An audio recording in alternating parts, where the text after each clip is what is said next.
You know what's crazy? If Gen Z actually shows up to the polls in November, they could deliver VP Kamala Harris a decisive win. Now, I say this as someone who's both a member of Gen Z and studied political science and law at Harvard and Yale. We're the decisive factor in this, or at least we could be. There's a few reasons, but just looking at the numbers, 41 million members of Gen Z are eligible to vote in 2024. That's huge. And half of that 41 million are people of color. Take a look at this study out of Tufts University. A quarter of us are Latino, 14% are Black, 6% are Asian, and 5% identify as multiracial. This makes Gen Z the most diverse electorate in United States history.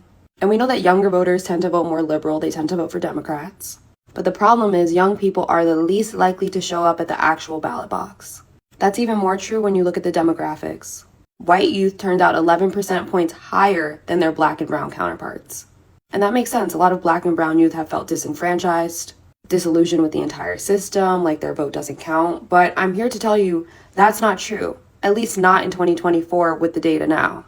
Look at the geographic regions where Gen Z, specifically Gen Z of color, are located. In the South and West, youth of color make up the majority of the vote. Places like Atlanta, Cleveland, Philly, Durham, Milwaukee, Detroit, all of those have very high populations of Black and brown youth. And they're all located in swing states. I'm not someone who relies heavily on polls, so despite the fact that they're saying VP Kamala Harris is up a few percentage points over DJT, I wouldn't put all my money on that. No one has it in the bag. These next few months are going to be close. It's going to be a journey. And the memes and the coconuts and everything is great, but that needs to turn into an actionable item in November.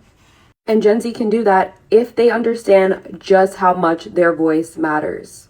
So if you're a member of Gen Z, you're a parent of a Gen Z child, you have Gen Z cousins, neighbors, whoever, especially ones of color, talk to them about this data, show them the strength in the numbers. Make sure that they get out and understand that we matter, our voices matter, and our democracy depends on it.